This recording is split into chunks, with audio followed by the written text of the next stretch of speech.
So today I am in the orchard, and in my orchard I've got about 5 or 6, 7 or 8 actually apple trees. Let me count them up now, shall we? So we've got this one here, that's an apple tree.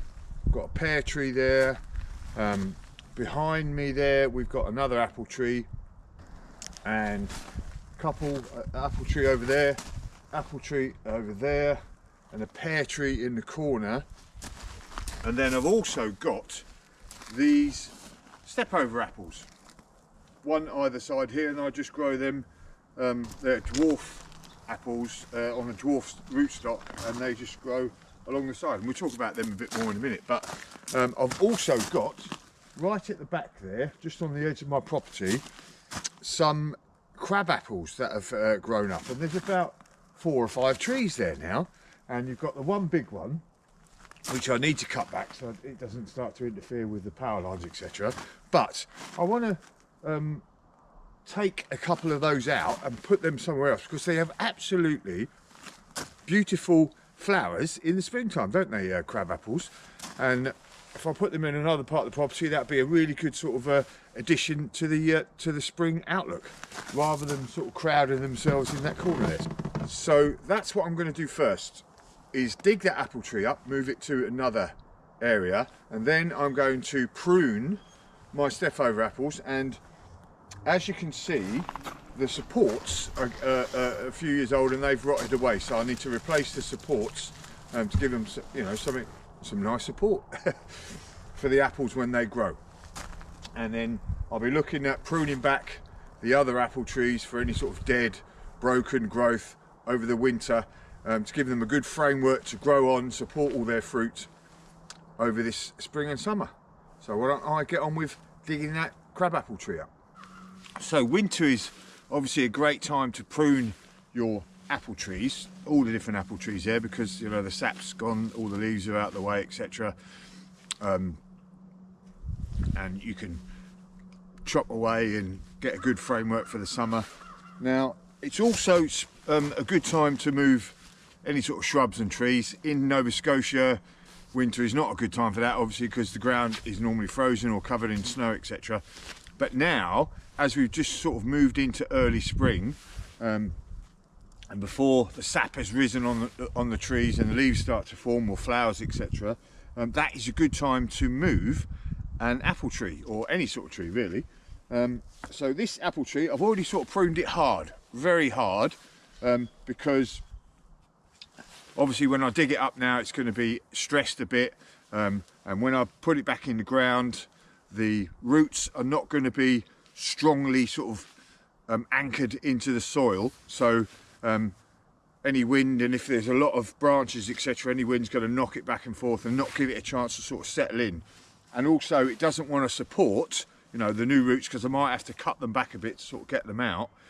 It's those roots probably don't want to be supporting a great big overhead set of branches and leaves, etc. So cutting it hard back gives it a good chance to settle in, and it will give me a good chance to set this off on a good framework for the tree to look good when it starts growing in its new position. So right, this ground is not going to be very good ground, so pound to a penny there's going to be like a ton of rocks all around it when I try and dig this up now. So it's going to be a bit of a malarkey, but once more onto the breach, dear friends.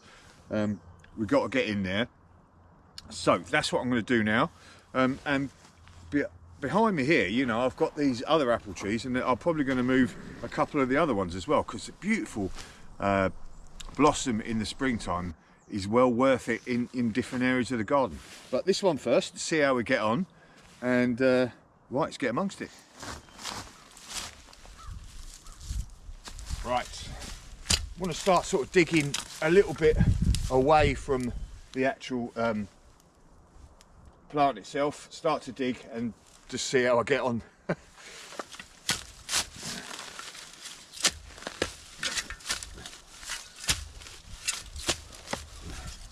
Good idea to cut through quite thinly, I think, on the grass and that, so that then I can sort of see what I'm doing when I'm digging away all the other stuff.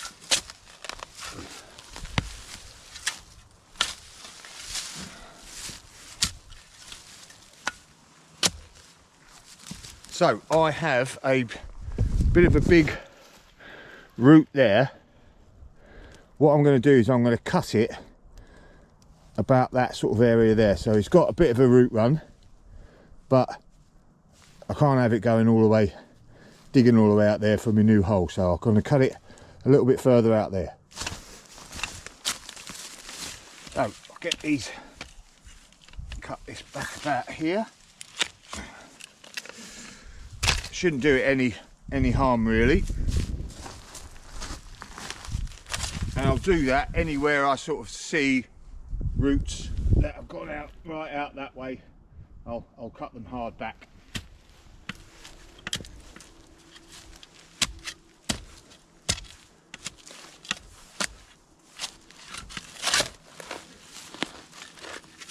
There's another one.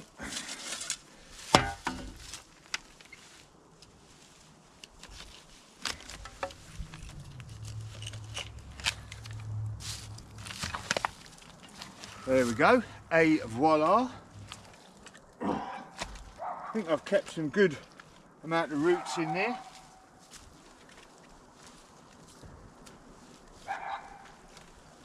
Right, I have prepared the hole for it where I want it to go, so let's get round there and get it in as quick as possible. So here we are, and as you can see, I have prepared the hole earlier, as they used to say in the old kids programs, something I've prepared earlier.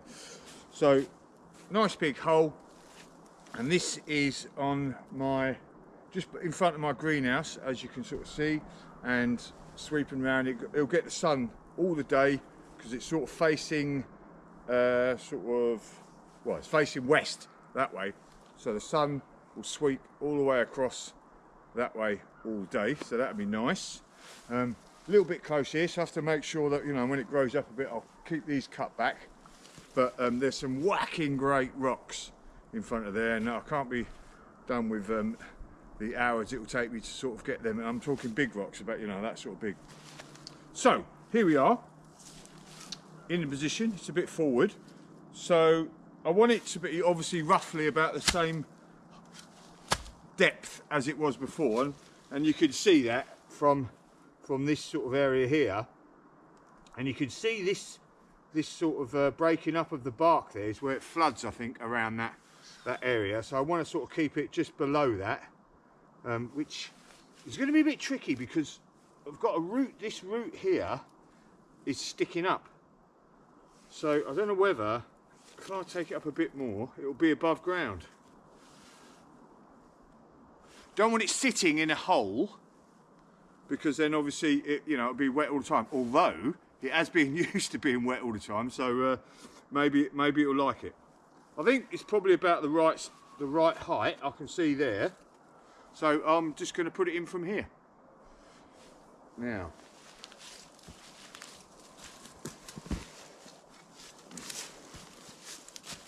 Want this to keep it upright.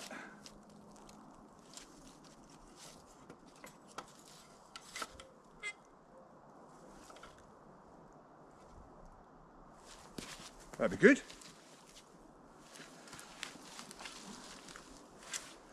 Now I would like to have just put the soil back in that I dug out, but I dug out some great big rocks again. So obviously the earth's not going to fill holes. So I've got some compost here and I'm just going to fill it up with that.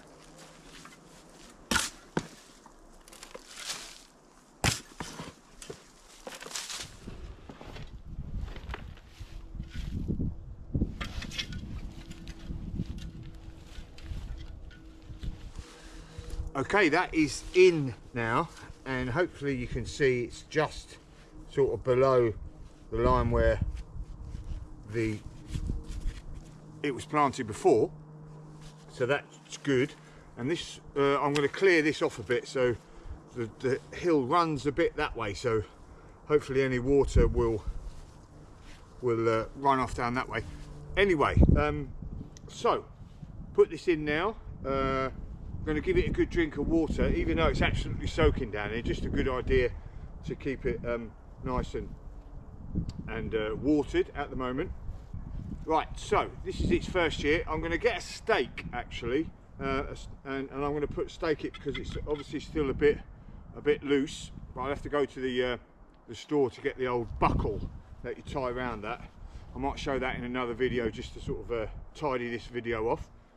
All the way through the summer now, you know, make sure it's well watered in this first season. Give it a good watering every week or so, and I'm going to put a mulch of leaves around here just so that we can sort of give it a chance, less chance of weeds and grass etc growing around it for the first period, so that it can sort of get its roots in there and really get the nutrients growing outwards and really sort of start picking the nutrients up etc, and it's not competing with weeds and that, although there's a lot around it. This area here actually, this whole bed is going to be one of my next development areas, a big long flower bed, you know, south facing, and you can see it from the house there. It'd be lovely in the summer to have this full of flowers, but I've got a lot of other things on the go, so I don't want to start another project just yet. But this is a good addition to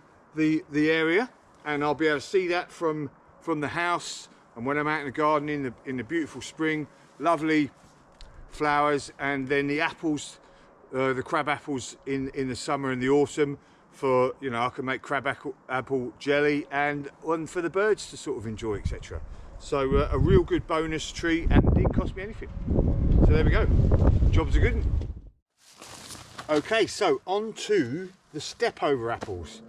For those of you who have never seen them before, it's basically an apple, as you can see there, just growing up about a foot off the ground, and then you train the sort of leaders horizontally along a couple of poles. So these poles are broken, so I'm going to change these in a minute, but you train them along there all the way to sort of the end there. So I've got like about 5 foot pole either way, and then you've got an apple tree, you know, a foot high and about 5 foot long. So if you ain't got a lot of space but you've got a pathway, it's a good way to grow apples. I stole the idea from Monty off Gardener's World. I saw it on, he's got them in his garden, and I thought, oh, that's a good idea with my orchard. And again, the orchard that he has, or had, I think he still has in his garden, that is the one that sort of triggered me into wanting an orchard, because I was watching it, and I think I've said this before, I had this like visceral memory of being in my granny's garden back in the day, back in the 70s, and it was in a place called Hassocks in Sussex in England, and it was looking up onto 2 windmills. I think I've got the picture there, Jack and Jill, and I remember having this being in her orchard, but it was a plum I was eating, and eating this plum I'd just taken off the tree, and my granny scolding me for dripping everywhere, like, you know, and as Monty was talking about his orchard, it sort of triggered that memory, and I thought, I'm going to have an orchard. And so, you know, I've got the other trees, but I thought I really liked the idea of the stepovers. Anyway, there's my story out of the way. What I'm going to do is I'll replace this piece of wood, then I'll come back to you and we'll look at what we're going to do with these runners that have started off that I don't really want right now. So that's my new piece of wood. There's my new piece of wood on there. Now I'm just going to tie this in now.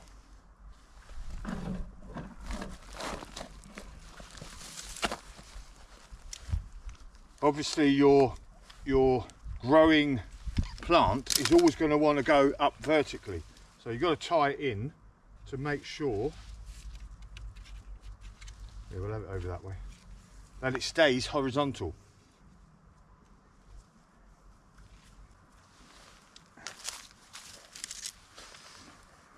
And these ones, I'm just going to cut these back in a minute.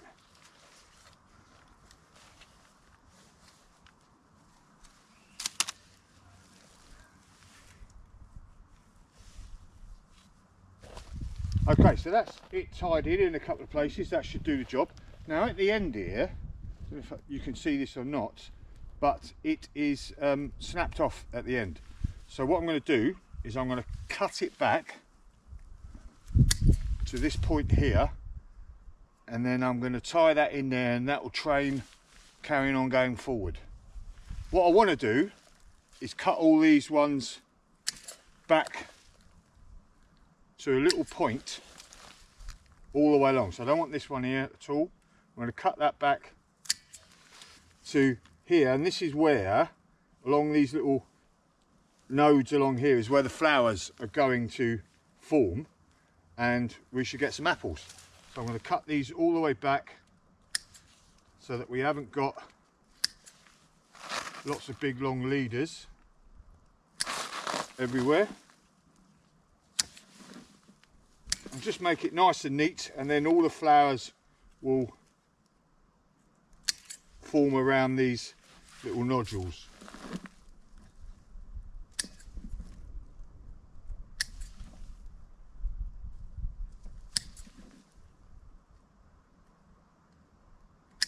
So that's me done. All the rest of them all tied in, cut back, except for here, which I thought was quite amusing, is this great big one here, and how did I miss that last summer? But anyway, I'm gonna cut that there, that one there, all nice and tidy, old wood replaced, all ready for a new year. Should be looking good come the spring. There'll be all flowers along here, and then late summer there'll be a few apples, because they're still quite young, but I've had a few apples on here already, so definitely job's a good one.